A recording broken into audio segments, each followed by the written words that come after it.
Hello ljudi! Danas pravimo neodoljivi brzi čokoladni desert, pa krenimo.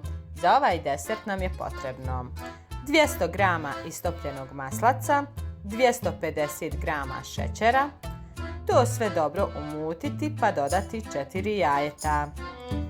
Pa opet umutiti i dodati 250 g istopljene čokolade za kuhanje.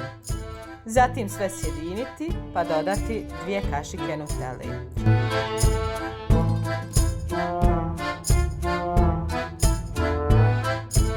I to umutiti pa dodati 200 g brašna.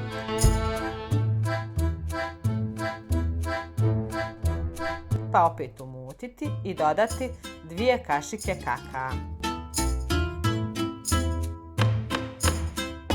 Opet sve sjediniti i dodati 200 g bijele izlomljene na kockice čokolade. Lagano promiješati kašikom, izliti u kalup pa peći 25 minuta na 180 stepeni. Kolač ohladiti oko 3 sata, isjeći pa uživati. Pišite u komentare vaše utiske. Prijatno!